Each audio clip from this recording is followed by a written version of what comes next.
الله ربي والإسلام ديني ومحمدا رسول الله Alladzina hum fi sholatihim itulah sholat yang berkekalan, sholat yang berkesinambungan, amal yang daim. Makanya dikatakan Allah, wal baqiyatu sholihatu khairun inda rabbika. Amal yang kekal, amal yang daim, amal yang berkesinambungan itulah amal yang terbaik, amal yang dicintai dan diridhoi oleh Allah. Jadi kalau kita ingin diridhoi Allah, ingin dicintai Allah, maka hendaklah kita beramal daim, beramal yang berkekalan, amal yang baqi. Nah, setelah itu baru ada perintah salat. Ya, 50 rakaat. Baru mendapatkan perintah sholat ya. Yang ketiga apa? 17 rakaat. Ya 5 waktu itu. 5 waktu. Setelah Rasulullah mendapatkan perintah sholatnya 5 waktu, ya 17 rakaat itu, maka Rasulullah pun disempurnakan oleh Allah ilmu untuk melaksanakan sholat daimun ini dan sholat yang 5 waktu itu. Ilmu yang diajarkan oleh Allah kepada diri beliau. Ini yang disebut namanya dengan ilmu ma'rifat yang diturunkan Rasulullah, ilmu ma'rifat dulu. Yang kedua baru namanya ilmu hakikat. Yang ketiga adalah ilmu thariqat, dan yang terakhir adalah ilmu syariat. Kebalikan dari kita. Kalau kita apa dulu? Syariat, habis itu thariqat, habis hakikat. Kalau Rasul ma'rifat dulu. Ilmu ma'rifat itu disebut namanya ilmu apa ibu? Apa nama ilmunya? Itu namanya ilmu hikmah.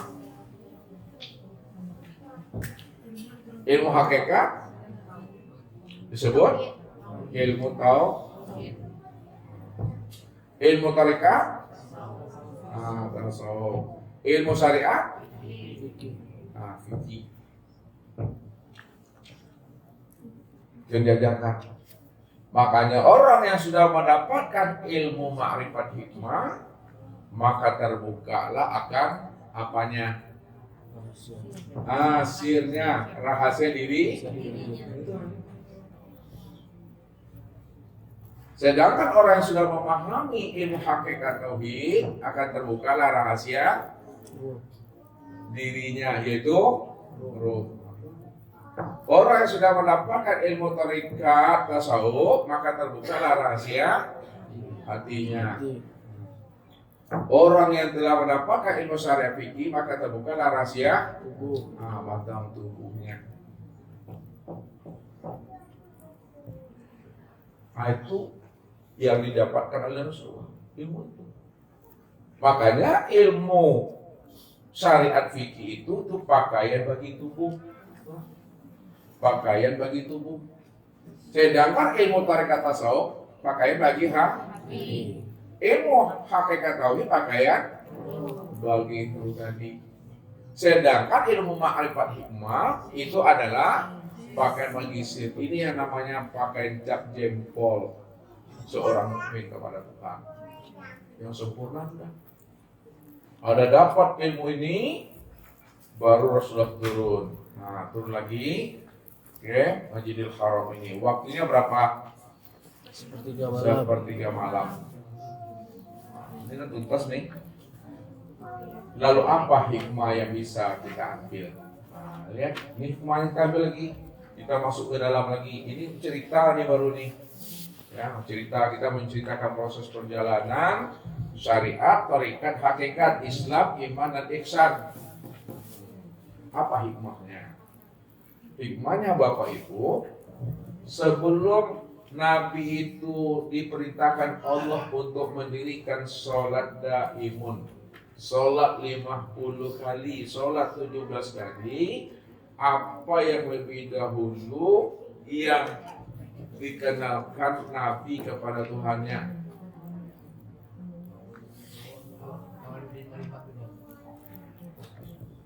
Apa? Awaludin ma'rifatullah, berlikok dulu dengan Tuhan. Wah. Jadi sebelum ada perintah sholat daimun, sebelum ada perintah sholat yang 50, sebelum ada perintah sholat yang 17, yang pertama kali itu adalah awaludin ma'rifatullah, berlikok dengan Tuhan, berjumpa dulu dengan Allah. Bapak Ibu, kalau tak berjumpa dengan Allah, tak likok dengan Allah, bagaimana Nabi dan umatnya mendirikan sholat itu betul-betul bisa ingat Allah? Sedangkan sholat yang 50, yang 17 rakaat itu didirikan di atas ilmu syariat, didirikan di atas ilmu tarikat, didirikan di atas ilmu hakikat dan ma'rifat. Kalaulah sholat yang 5 waktu itu didirikan atas ilmu syariat, tarikat, hakikat, ma'rifat, itu maknanya sholat yang didirikan itu betul-betul sholat yang ingat kepada Allah nih. Wa aqimi sholata ali zikri. Dirikanlah sholat itu untuk mengingat aku, kata Allah. Bagaimana Bapak Ibu bisa mengingat Allah, bisa hadir ruhani kepada Allah, kalau Bapak Ibu belum likok dengan Tuhan? Nah, kalau kita belum likok dengan Allah, tidak akan pernah bisa hadirnya hati, ruhani dan jiwa kita kepada Allah. Likok dulu. Kalau sudah likok, baru disebut namanya apa? Musahadah.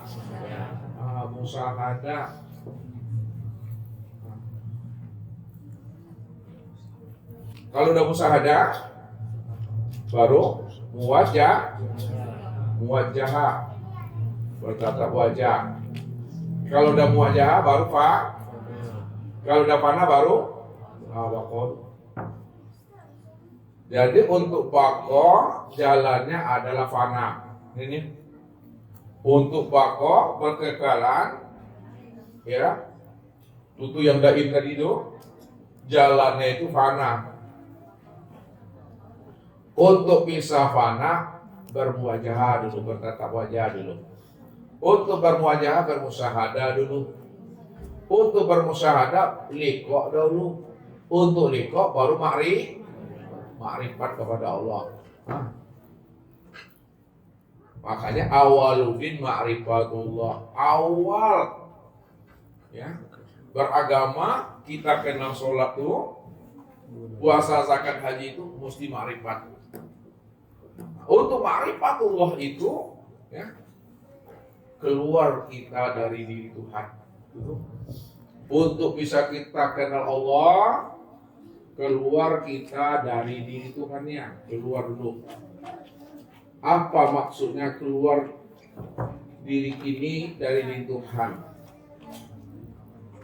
Bagaimana caranya?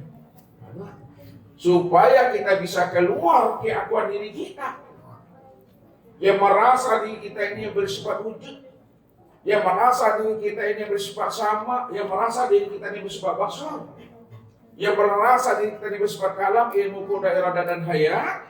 Maka prosesnya, kata Nabi, supaya kita keluar dari diri Tuhan, mutu qabla anta mutu, matikan dirimu sebelum dirimu mati. Berarti untuk keluar daripada diri Tuhan itu, supaya kita bisa kenal Tuhan, jalannya adalah mati. Ini sini kita buat mutu qabla anta mutu, supaya kita bisa kenal Allah. Jadi kalau kita ingin makrifat, ingin kenal Allah, ya, keluar kita dari diri Tuhan. Supaya kita keluar dari diri Tuhan, matikan keakuan diri itu. Keakuan diri yang mengaku wujud dan yang bersifat itu, nih. Matikan keakuan diri yang merasa diri itu yang wujud dan yang bersifat. Ini yang mesti dimatikan dulu Bapak Ibu. Bila engkau adalah engkau, maka engkau tak kenal aku. Bila engkau bukanlah engkau, maka engkau pasti kenal dengan aku. Apa maksudnya tuh? Bila engkau adalah engkau, maka engkau tak kenal aku. Bila engkau merasa bahwa engkau lah yang wujud, engkau yang sama, engkau yang basar, engkau yang ilmu, engkau yang kuda iradah dan hayat, maka ketika itu engkau takkan pernah bisa mengenal aku, karena akulah yang wujud itu. Aku yang sama, aku yang basar, aku yang kalam, aku yang ilmu, aku yang kuda iradah dan hayat.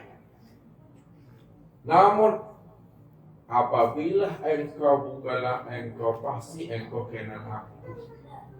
Apabila engkau sudah menyadari engkau tiada wujud, engkau tiada bersifat sama, berarti tuli.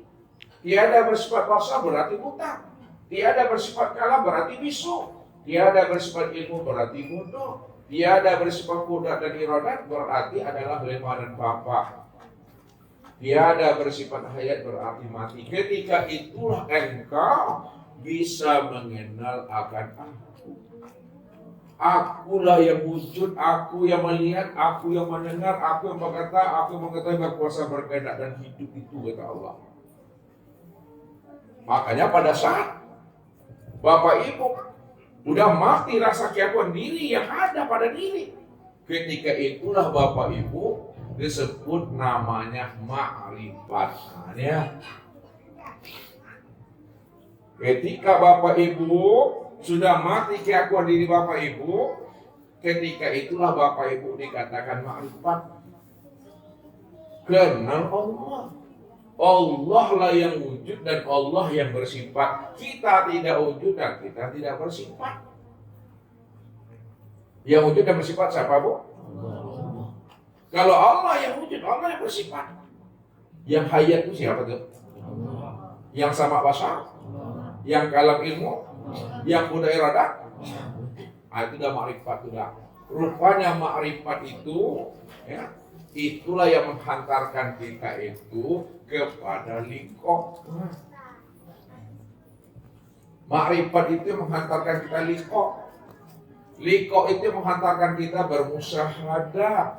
Musyahadah itu menghantarkan kita bermuwajahah. Muwajahah menghantarkan kita kepada fana-fana, menghantarkan kita kepada waktu. Rupanya ma'rifat, liqo dan musyahadah itu adalah pada diri sendiri. Mengenal Allah, menyumpai Allah, memandang dan bertatap wajah dengan Allah itu pada diri sendiri. Jangan keluar diri. Makanya Nabi katakan apa? Man tolabal maula bi ghairi nafsi faqad dolalan ba'ida. Barang siapa yang ingin bermakrifat kepada Allah, ingin berliqah dengan Allah, ingin bermusyahadah dengan Allah, ingin berwajah dengan Allah, ingin fana dengan Allah, lalu dia mencari dan menemukan Allah keluar daripada dirinya, faqad dolalan ba'ida, maka sungguh ia telah berada pada kesesatan yang sangat jauh. Rupanya menemui Tuhan itu bukan keluar diri Bapak Ibu, pada diri sendiri. Inilah proses yang terjadi pada diri Rasul. Makanya ketika Rasulullah berjumpa dengan Allah, Nabi itu bukan menemui Allah itu seperti kita menemui sahabat kita, seperti kita menemui ayah bunda kita. Bukan keluar diri, tapi memandangnya, meniliknya, menyenternya, menyilaunya itu pada diri sendiri. Pada saat itu Nabi memandang ke depan, tak nampak Tuhan. Pandang ke belakang, tak terlihat Tuhan. Melenong ke kida, melenong ke suuk, tak berjumpa itu Tuhan loh. Tengok kata, tengok ke bawah kiri, ke dalam kiri, ke luar, tak berjumpa Allah. Disitulah Nabi baru menyadari sesadar-sadarnya pada puncak Sidratul Muntaha. Sidratul Muntaha secara syariat batas alam yang tertinggi. Secara hakikat kesadaran yang tertinggi. Disitulah Nabi paham dan mengerti, rupanya memandang, bermusyahadah, berliqah dan bermakrifat kepada Allah itu menyilau dan menyentarnya pada diri sendiri.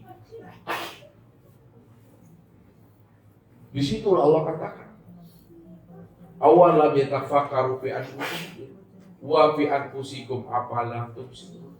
Kenapa tidak kamu pikirkan? Dengan kecerdasan rohani dan akal pikir yang Allah berikan kepada diri kita, kenapa tidak kamu pikirkan dirimu? Siapa dirimu sebenarnya? Siapa yang mau menggunakan kecerdasan rohani dan akal pikirnya, maka tahulah dia siapa dirinya. Wa fi anfusikum afala tubsirun. Aku ini telah wujud. Wujudnya aku telah nyata. Nyatanya aku telah lenyap menjadi rahasia dirimu, kata Tuhan. Pahamilah itu, kata Allah. Rupanya Nabi memandang, melihat, berjumpa dengan Allah itu pada diri sendiri. Disitulah Nabi mengatakan, ra'aituhu bil fuadi walam arahu bil aini. Aku menyaksikan Allah itu dengan fuadku, dengan qalbuku, dengan rohaniku, walam arahu bil ain, dan aku tidak menyaksikannya dengan mata, tapi menyaksikan dan melihatnya itu dengan hati. Inilah kesadaran Tuhan. Jadi apabila telah mati kesadaran kita, telah mati keakuan kita, maka ketika itu muncullah kesadaran Tuhan dan keakuan Tuhan yang ada pada diri Bapak Ibu. Karena diri Bapak Ibu dan keluar dari diri Tuhan itu, diri Allah cuma yang ada. Ketika telah ada kesadaran Tuhan pada diri, itulah Bapak Ibu sudah menyaksikan Allah itu pada maqam sidratul muntaha, kesadaran yang tertinggi. Itu yang diucapkan oleh Nabi Musa itu. Falamma afaqa qala tutu ilaika. Ya. Ketika Musa itu sudah sadar dari pingsannya, maksudnya sudah sadar dari pingsannya, telah betul-betul muncul kesadaran Tuhan pada dirinya. Tak ada lagi keakuan dirinya, tak ada lagi kesadaran dirinya. Yang ada hanya kesadaran Allah pada dirinya. Falamma afaqa subhanaka. Maha suci Engkau ya Allah. Apa yang aku pikirkan selama ini tentang Engkau ya Allah, bukanlah Engkau ya Allah. Apa yang aku pahami selama ini tentang Engkau, bukanlah Engkau ya Allah. Karena Engkau Maha suci ya Allah, dari segala yang ada, dari segala yang wujud, dari segala yang nyata. Namun Engkau betul-betul nyata dari segala yang nyata ini. Engkau nyata pada segala sesuatu itu. Di situlah letaknya tidak bisa kita berbicara tentang Allah. Situ letak keluhnya lidah Bapak Ibu. Tak ada yang bisa menghantarkan tentang Allah itu. Kenapa? Gak bisa dihantarkan dengan kata-kata, gak bisa dihantarkan dengan suara. Sebab lain disebut, lain pula nanti yang ditunjuk. Lain yang ditunjuk, lain pula nanti yang disebut. Beda pengertiannya. Contohnya aja lah Bapak Ibu. Apa namanya Bapak Ibu? Meja lah. Ustaz tunjuk dong. Kok meja tuh?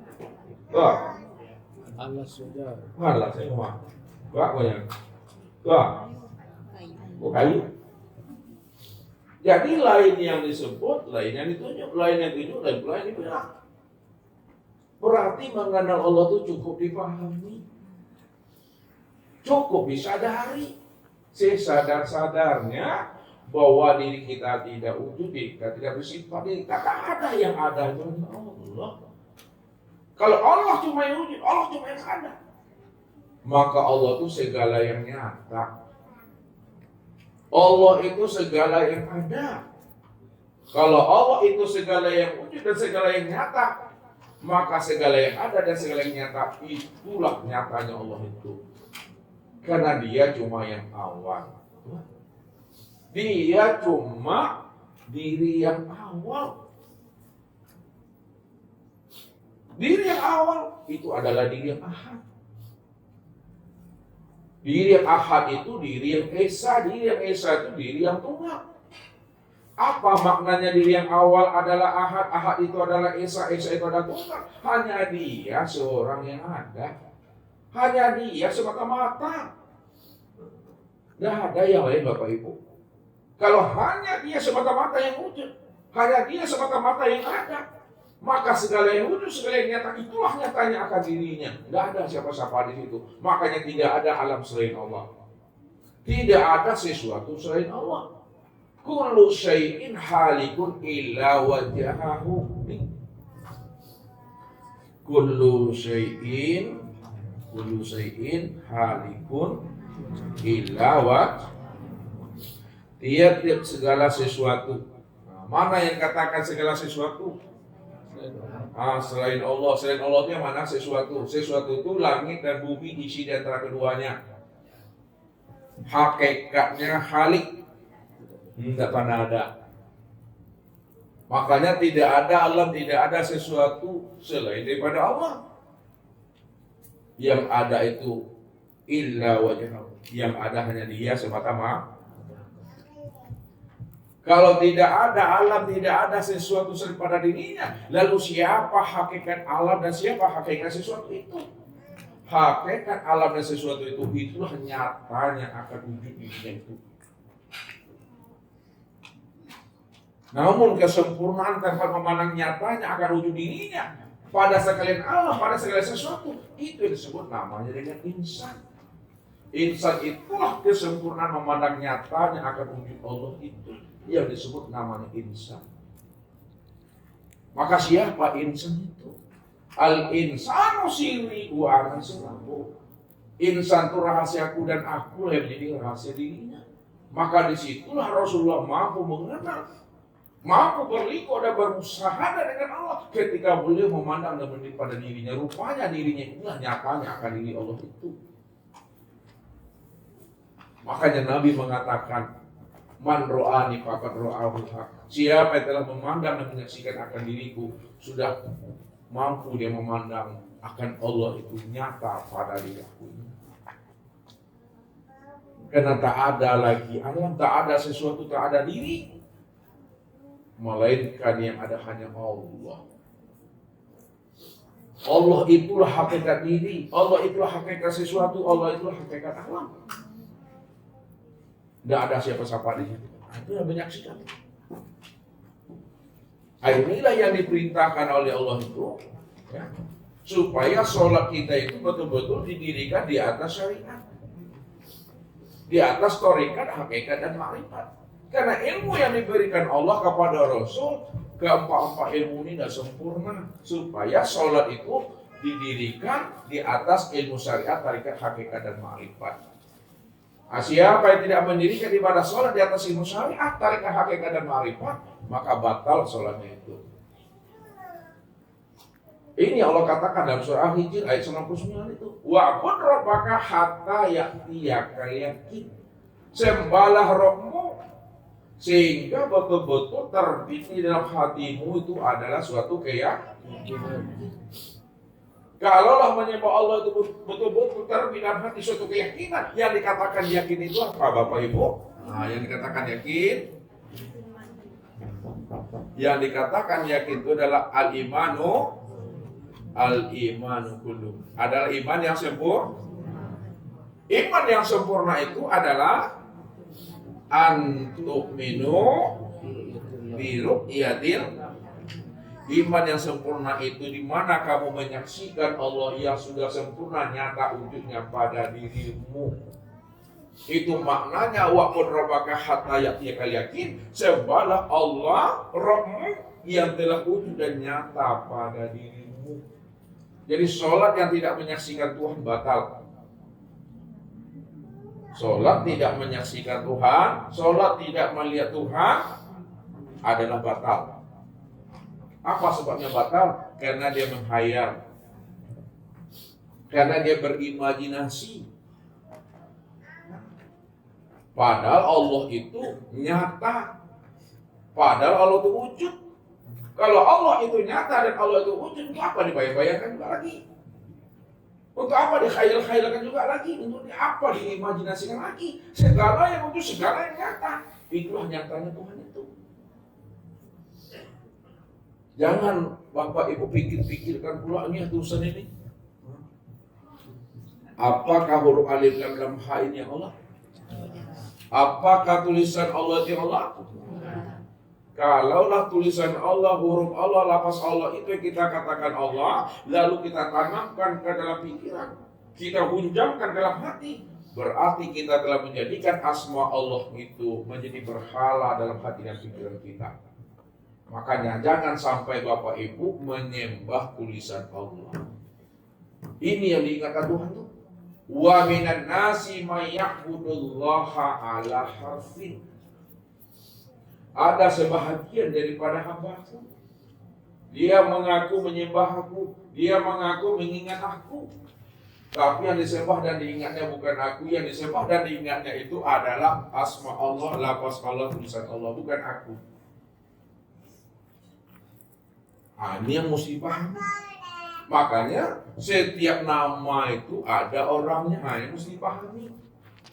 Setiap perbuatan pasti ada yang berbuat. Oleh karena itu nama dengan dirinya, diri dengan namanya, nggak pernah berpisah cerai.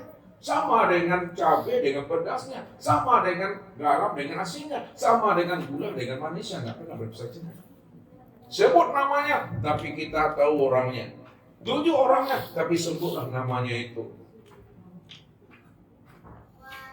Dia sebut mic, ini orangnya. Sebut spidol, ini orangnya. Sebut papan tulis, ini orangnya. Sebut tangan, ini orangnya. Sebut kopiah, ini orangnya. Disebut Allah yang mau orangnya.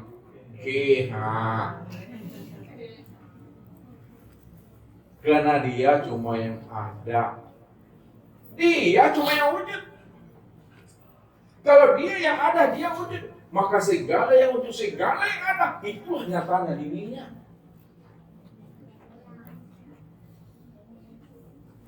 Gak ada di siapa-siapa Bapak. Makanya orang-orang kasar, orang-orang arif billah menghantarkan bagaimana rohani kita itu betul-betul tajam memandang Allah itu zahir dan batin, sehingga tak terpandang yang lain lagi. Supaya tidak terpandang yang lain lagi, maka dihantarkannya batin dan rohani kita untuk mampu memandang kepada min nafsi wahidah, memandang kepada satu diri di situ. Cara memandang kepada satu diri Bapak Ibu, ini yang diajarkan oleh orang arif billah. Ini mesti mantap itikadnya, mesti mantap jazamnya. Kalau udah mantap jazam dan itikadnya, Bapak Ibu, kok bulenya udah bisa digolongkan, pica udah bisa dilayangkan. Nah, bagaimana caranya itu melatihnya? Nah, ini yang dikatakan dengan suhudul wahda fil kasrah.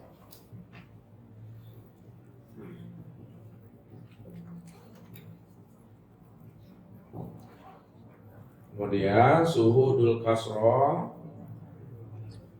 fil wahda. Dan yang ketiga suhudul wahda fil wahda. Ya. Ini dari ujung-ujung kaji Bapak Ibu. Suhudul wahda fil kasrah, pandang yang satu pada yang banyak. Yang satu itu siapa? Allah. Yang satu itu Allah, makanya Allah itu ahad. Sedangkan yang banyak itu adalah alam atau sesuatu. Maksudnya pandang Allah pada segala alam. Apa maknanya pandang Allah pada sekalian alam? Bahwa Allah itulah yang wujud, Allah itulah yang nyata pada sekalian alam. Allah itulah yang wujud, Allah itu yang nyata pada segala sesuatu. Nah, itu yang dikatakan suhudul wahda fil kasrah. Karena Allah yang ahad, Allah yang esa, Allah yang tunggal. Kalau Allah itu ahad, esa dan tunggal, maka Allah itulah yang wujud dan yang nyata pada segala sesuatu. Disitulah adanya i'tiqad kita menjazamkan ke dalam hati suatu kelima yang sudah hidup di dalam diri dengan mengatakan la ilaha illallah. Ini ya. Makanya ini disebut kalimat apa namanya kalimat? Kalimat tauhid. Kalimat tauhid itu maknanya tidak ada lagi yang terpandang yang tertilik pada diri di luar diri. Pada saat memandang, pada saat mendengar, pada saat berkata, bergerakkan dia. Melainkan yang terpandang pada diri di luar diri. Pada saat memandang dan mendengar, berkata, bergerakkan dia hanya Allah. Itulah maknanya la ilaha illallah. Tidak ada yang wujud Tidak ada yang nyata, tidak ada yang mendengar, berkata, mengetahui, berkuasa, berkehendak dan hidup, melainkan yang wujud dan yang nyata. Yang melihat, yang mendengar, berkata, mengetahui, berkuasa, berkehendak dan hidup, melainkan hanya Allah. Tuh, suhudul wahdatul kasut. Ini manfaatkan sini. Yang kedua, suhudul kasroh fil wahdah. Pandang yang banyak pada yang satu. Maksudnya pandang yang banyak pada yang satu, bahwa segala sesuatu alam ini, segala yang wujud ini dalam bentuk rupa yang berbeda, wujud yang lain, yang berbagai-bagai, itulah nyatanya Allah. Kullu syai'in khaliqun illa wajhahu. Tiap segala sesuatu, enggak pernah ada yang ada, hanya Allah. Kalau Allah cuma yang ada, maka segala yang ada, segala sesuatu, itulah nyatanya aku, kata Allah. Digunakan dengan bahasa kias, bahasa bersaya, yang menjadikan sesuatu itu yang jadi sesuatu rupanya. Yang menjadikan alam itu rupanya jadi alam. Kalau yang menjadikan alam itu yang menjadi alam, yang menjadikan sesuatu itu jadi sesuatu, maka segala alam, segala sesuatu, itulah yang sebenar-benarnya diri yang satu itu yang ahad itu yang diri Allah itu. Situ letaknya dia meliputi segala yang wujud dan segala yang nyata dalam bentuk rupa berbeda, wujud yang lain. Yang terakhir, suhudul wahda bil wahda. Pandang yang satu pada yang satu. Maknanya pandang Allah, maka yang terlihat juga wujud Allah. Wujud Allah. Itu maksudnya. Itu yang dikatakan min nafsi wahidah. Itu yang disebut namanya pandangan yang suhud. Pandangan yang suhud itu Bapak Ibu adalah pandangan yang wahdatul wujud. Pandangan wahdatul wujud itu pandangan hanya dia semata-mata yang ada. Bukan dua wujud menjadi satu wujud. Bukan satu wujud menjadi dua wujud. Dari sejak sononya satu juga wujudnya, ada pernah dua. Sebutannya dua. Penyampaian dua. Cara menghantarkannya dua. Namun yang diungkapkan, yang dihantarkan, yang disebutkan pada hakikatnya itu adalah diri yang satu dua. Kalau nggak disebutkan dengan kata-kata, Bapak Ibu, mana Bapak Ibu bisa pada mengerti? Nih, saya buat contohnya nih. Nah, ini apa namanya nih Bu? Bisu ya. Ini kita anggap diri yang ahad, diri yang esa, diri yang tunggal. Hanya dia semata-mata yang ada, hanya dia semata-mata yang wujud. Ya. Sekarang, kan dia nggak bisa dikenal tuh, nggak bisa disebut, hanya dia sendiri tuh, kosong aja dia. Ya, makanya diri ahad itu, diri yang kosong tuh, hanya dia itu nggak bisa disebut ya. Bagaimana menyebutnya? Hanya cuma dia cuma yang ada. Lalu supaya dia bisa disebut, bisa dikenal, bisa diceritakan, lihat nih.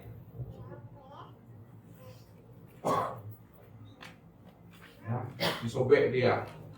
Ini dah terbagi dua dia tuh Bapak Ibu. Ya. Samakah sobekan ini dengan, samakah kata sobek ini dengan yang disobek ini? Sama. Kalau sama, jadi yang sobekan ini apa namanya bagi yang ini? Bahagian daripada ini. Maka yang ini disebut namanya zat, ini yang disebut namanya sifat. Ya.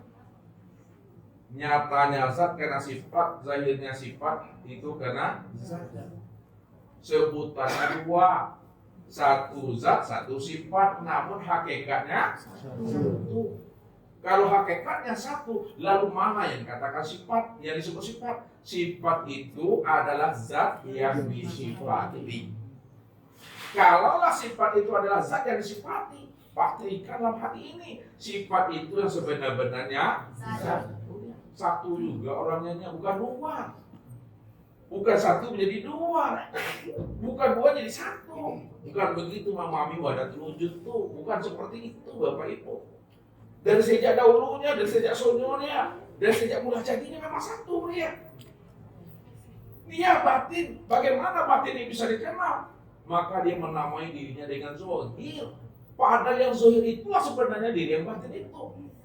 Untuk melihat diri yang batin, lihatlah kepada yang zohir. Yang zohir inilah kenyataan yang batin. Kalaulah yang zohir itu kenyataan yang batin, maka yang zohir inilah sebenar-benarnya diri yang batin itu.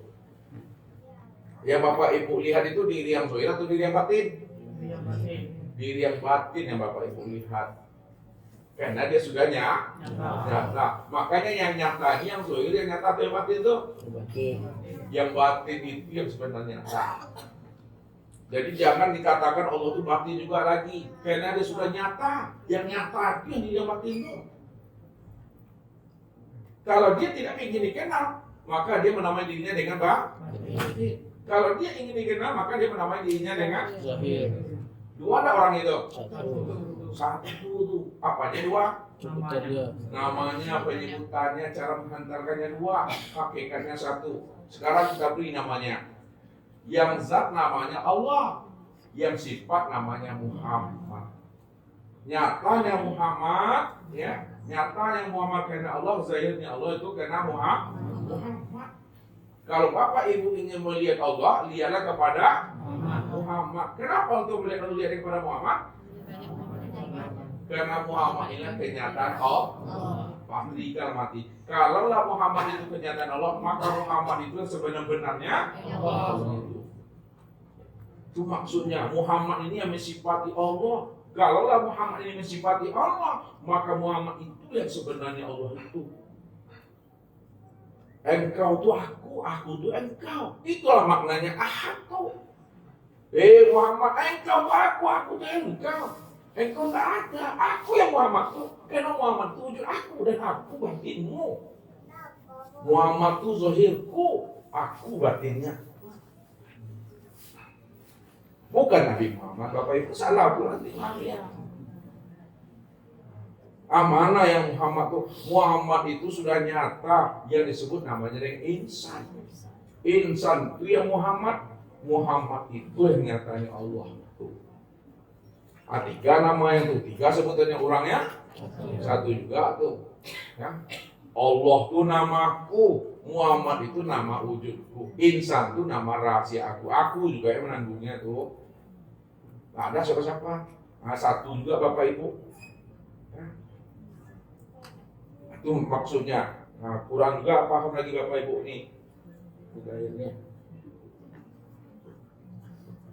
Saya contohkan biar paham. Ya. Supaya dapat tumbuh aja ubah di kepala. Lihat ini satu airnya. Ini lihat. Ya. Gelas ini yang ada isi air ini, yang di gelas besar ini, terus ini. Setelah Ustaz pindahkan air yang ada di gelas ini ke dalam ini, separuh, ya, samakah air yang ada di dalam gelas yang bening ini dengan gelas yang ada di dalam ini? Apa sebabnya sama? Karena asalnya dari tempatnya sama. Kalau asalnya sama, lalu air yang ada di dalam gelas ini, yang ini nih, apa namanya bagi air yang ada dalam ini? Wahia namanya. Air ini yang zatnya airnya, ini yang sifatnya. Ya. Ini yang zat, ini yang sifat. Itu maksudnya. Kenapa? Ini adalah bagian daripada yang ini. Ini yang dikatakan Allah, wajah alulahu min ibadi juz'an, aku jadikan dirimu itu bagian daripada diri aku. Hakikatnya Esa satu tuh Bapak Ibu. Makanya nyatanya Allah karena Muhammad, zahirnya Muhammad itu kan Allah. Setelah itu ada mantap pandang kita. Pandangan yang zahir dibatinkan, pandangan yang batin dizahirkan. Ya, pandangan yang batin dizahirkan, pandangan zahir dibatinkan. Apa maksudnya? Pandangan zahir dibatinkan. Maksudnya itu apa yang nampak, apa yang terdengar, apa yang terlihat, apa yang terpegang, apa yang terawai, apa yang terese, itulah nyatanya Allah. Itu nyatanya Allah. Lalu pandangan batin dizahirkan, betul lah itu, karena Allah cuma yang ada. Itu dibatinkan Allah cuma yang ada, diakui di sini ya. Apa yang dilihat, apa yang ditengok, apa yang dirasa, apa yang diraba, apa yang ucap, apa yang direse, itulah nyatanya Allah, itulah wujudnya Allah. Lalu dibatinkan dalam hati, benar itu, karena Allah cuma yang ada. Kalau Allah cuma yang ada, Allah cuma yang wujud, maka Allah itu segala yang ada aneh. Allah itu segala yang wujud. Kalau Allah itu segala yang wujud dan segala yang ada, serta segala yang nyata, maka segala yang nyata dan wujud dan yang ada, itulah nyatanya Allah, itu yang sebenarnya. Ketika ada paham Bapak Ibu di situ, barulah Nabi katakan kala lisanahu. Tak boleh lagi Bapak Ibu menyebut-nyebutnya. Rahasiakanlah wujud rahasia Allah itu pada sekalian alam, pada sesuatu, dan pada diri Bapak Ibu. Jangan dizohir-zohirkan, jangan disebut-sebut. Kalau dizohirkan dan disebut, itu gunanya untuk belajar dan mengajar, untuk membukakan paham, untuk menghantarkan paham. Kalau tak disebut, tak dihantarkan, bagaimana Bapak Ibu bisa mengenal Allah? Kalau nggak usah sebutkan, mana Bapak Ibu mengerti? Supaya Bapak Ibu paham dan mengerti, Ustaz sebutkan melalui kata-kata, bahasa. Maka kata-kata dan bahasa itu untuk menghantarkan pemahaman Bapak Ibu kepada makna yang sebenarnya. Ini yang dimaksud oleh para ulama itu. Ma yakhruju baina syafatain ilal isyrati wal iktibar. Apa yang keluar dari bibir ini? Apa yang keluar dari mulut ini? Apa yang keluar daripada lisan ini? Hanyalah menunjukkan isyarat dan iktibar saja. Jangan hanya menyimak dan mendengar saja dari apa yang disampaikan, tapi pahamilah makna yang tersirat di balik apa yang disimak dan didengarkan itu. Karena kata-kata ini hanya ibarat dan isyarat untuk menghantarkan makna yang sebenarnya. Kalau udah paham kita tentang Allah, sudah mengerti Bapak Ibu tentang Tuhan, Allah itu segala yang nyata, segala yang wujud, awal, akhir, zahir dan batin. Ketika itu Bapak Ibu diam saja, hening saja untuk silahkan. Sebab kalau sudah paham, sudah jelas, dijelaskan juga lagi, makin kabur pemahamannya. Nggak usah bilang, lain disebut, lain ditunjuk, lain pula cara penyebutannya. Yang payah Bapak Ibu. Makanya Allah itu tidak bisa diuraikan dengan kata-kata, tak bisa diutarakan dengan bahasa. Sebab kalau diuraikan dengan kata-kata dan bahasa, berbeda maknanya. Walaupun berbeda maknanya, tapi hantarkanlah dengan bahasa dan kata-kata supaya paham kita apa yang dimaksud dari setiap apa yang dikatakan itu yang sebenarnya. Ketika itu baru diam. Kalau udah diam, alhamdulillah, maka segala yang wujud yang bergerak dan diam itulah dirinya Tuhan. Tidak boleh disebut lagi Bapak Ibu. Kalau jalelu, jadi cari-cari Tuhan boleh. Kalau Allah sudah nyata, Allah sudah wujud, bahwa dialah wujud yang awal, dialah wujud yang akhir, dialah wujud yang zahir, dialah wujud yang batin, dicari-cari juga nanti butuh sangi itu. Padahal dirinya, di luar dirinya, segala yang ada ini, itulah diri yang sebenarnya.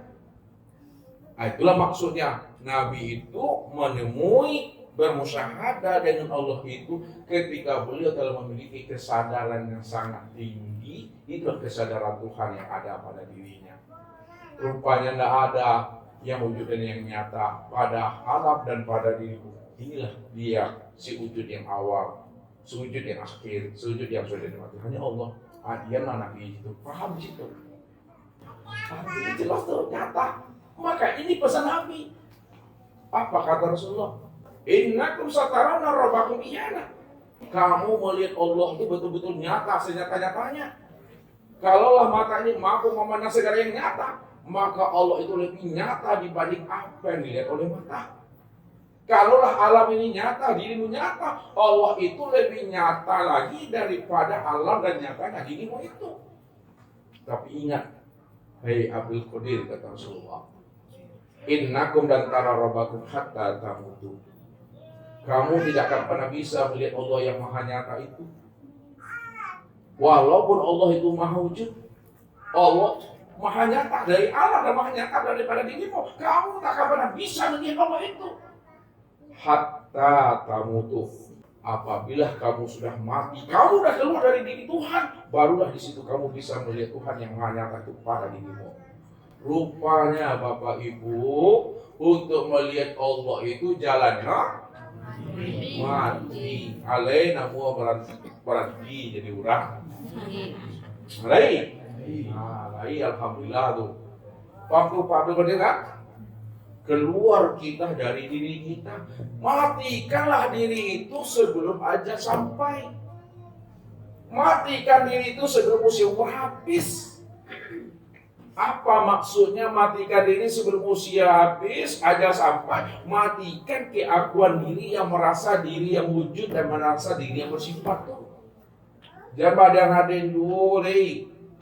Kalau nak gara-gara Den, aku Dena yang po. Hilangkan aku mah. Ya. Itu batu licin tuh Bapak Ibu. Hijab dah tuh dah.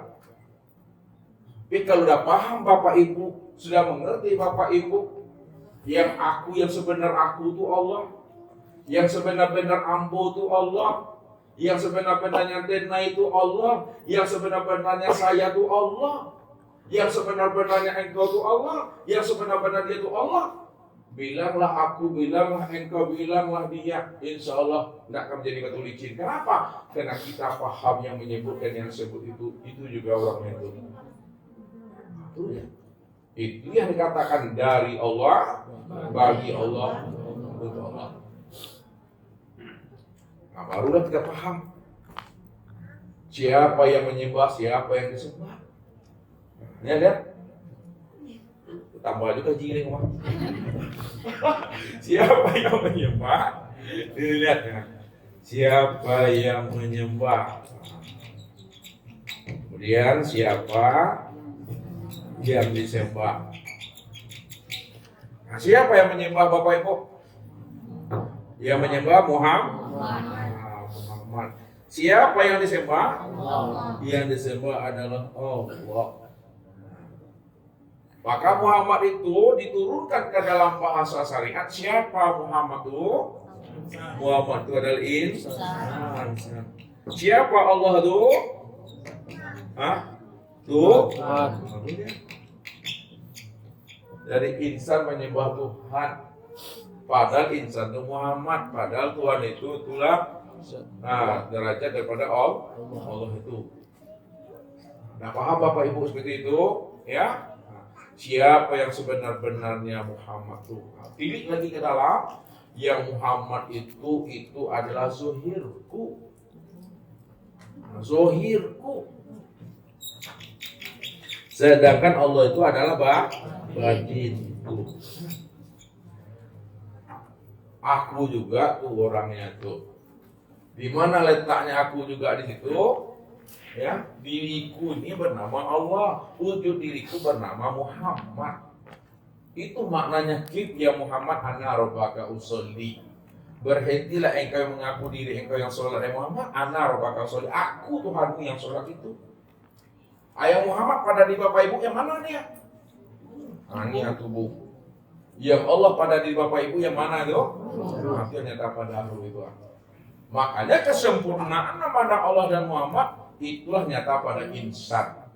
Insan itu ada zohirnya, ada batinnya. Zohirnya disebut tubuh, batinnya disebut namanya ruh. Itulah duduknya. Yang zohir yang disebut tubuh itu artinya namanya Muhammad. Yang batin, yang nyata pada ruh artinya disebut namanya Allah. Maka kesempurnaan dirinya insan zahir dan batin itulah kesempurnaan tempat memandangnya Allah dan Muhammad. Itu juga orang itu. Al-insanu siri wasiri sifati wasifati ghairi. Insan itu adalah rahasiaku, rahasiaku itu sifatku, sifatku tiada lain adalah aku. Kalaulah sifat itu tiada lain adalah aku, insan itu sebenarnya aku tuh. Tidak ada siapa-siapa lagi. Nah, disitulah duduknya Bapak Ibu diam itu kata Ustaz. Makanya makom makrifat Bapak Ibu duduknya pada makom. Nah, makrifatnya Bapak Ibu makomnya pada diam. Makrifatnya Allah pada kosong ketiadaan. Nah, kosong ketiadaan. Nah. Jadi kalau Bapak Ibu makrifat duduk makrifatnya diam. Diam itu maksudnya apa tuh? Paham. Paham. Paham itu maksudnya apa? Sadar. Sadar. Itu makomnya Bapak Ibu di diam. Kalau makomnya Tuhan, kosong tiada ada. Sambung sini itu Bapak Ibu. Kalau Allah kosong. Kalau Bapak Ibu diam, kan sambung itu. Itu dia. Jadi kalau Ustadz bilang Allah, Bapak Ibu bilang Allah, pahami nanti Allah itu yang mana itu. Ya, itu pahami itu. Kalau payah Bapak Ibu menyebutnya pada ragu kula, bila Ustadz sampaikan. Kalau Bapak Ibu menyebut Allah, Allah itu yang mana? Allah itu segala yang wujud. Allah itu segala yang nyata. Segala yang wujud, segala yang nyata, itulah nyatanya Allah itu. Itu nyatanya Allah. Maka nyatanya Allah itu disebut namanya Muhammad. Batinnya Muhammad itu yang disebut namanya Allah tuh. Allah itu nama diriku tuh. Muhammad itu nama wujud daripada diriku. Aku juga tuh. Makanya Muhammad dengan Allah tidak pernah bisa diceraikan Bapak Ibu. Bisa ada tuh. Ya. Nah, karena di Esa disebut namanya Ahmad. Allah Muhammad. Yang batin juga. Makanya nggak boleh disebut dia tidak Esa di situ. Dia berjalan itu lagi. Ya, sami'na wa ta'nanya itu Bapak Ibu. Ya, aku panik dia menjual mah berapa lebih makan nyawa. Jadi itu saja Bapak Ibu. Cerita Isra dan Mi'raj itu bagaimana menghantarkan kita itu sebenarnya bagaimana kita bisa berlikok dengan Allah. Kalau kita sudah berlikok dengan Allah, tidak musyahadah tuh dah. Kalau sudah musyahadah, tidak bermuwajahah dah tuh. Kalau sudah bermuwajahah, itu dah fana. Kalau dah fana itu yang makoh. Kalau dah makoh hanya Allah itu letaknya. Maka dah tahu dah Bapak Ibu jalan pulang dan kembali kepada Tuhan itu. Ya, sebagai kesimpulan akhir dari Isra Mi'raj itu, di samping menyebut perintah sholat, yang kedua menelusuri jalan pulang dan kembali kepada Allah. Nah, lihat proses terakhir bahwa batang tubuh Bapak Ibu itu asalnya dari Baitul Ma'murnya. Yang insan nih. Sedangkan ruhnya nurani Bapak Ibu itu dari Al-Mala'il A'la, yang ruh itu dari Al-Mala'il A'la asalnya. Sedangkan hatinya Bapak Ibu berasal daripada Araf-Raf. Jadi tubuh pulangnya ke Baitul Ma'mur, ruh pulangnya ke Al-Mala'il A'la, hati pulangnya ke Araf-Raf. Araf-Raf, Al-Mala'il A'la dan Baitul Ma'mur ini disebut namanya alam Tuhan itu. Itu yang alam Tuhan, itu alam yang kosong itu. Nah itu maksudnya inna lillahi wa inna ilaihi raji'un. Sesungguhnya tubuhku asal daripada Baitul Ma'mur, ruhku asalku dari Al-Mala'il A'la, hatiku berasal daripada Araf-Raf, wa inna ilaihi raji'un. Kembalilah tubuhku ke situ, kembalilah ruhku ke situ, kembalilah hati itu ke situ. Hati Allah itu maksudnya. Kenapa ketiga alam ini disebut alam Tuhan itu? Sudah selesai kan gitu Bapak Ibu. Sudah sampai takdir Bapak Ibu kok mati lagi. Apa yang ngaji lagi? Sudah selesai tuh. Itu saja mungkin Bapak Ibu yang dimuliakan Allah. Mudah-mudahan setiap hari Bapak Ibu dengan proses Isra Mi'raj ini Bapak Ibu sudah bisa berisra Mi'raj setiap harinya, seumur hidupnya sampai matinya. Ini saja mungkin bisa saya sampaikan. Wassalamualaikum warahmatullahi wabarakatuh. Allahu Rabbi wal Islam dini wa Muhammadan Rasulullah.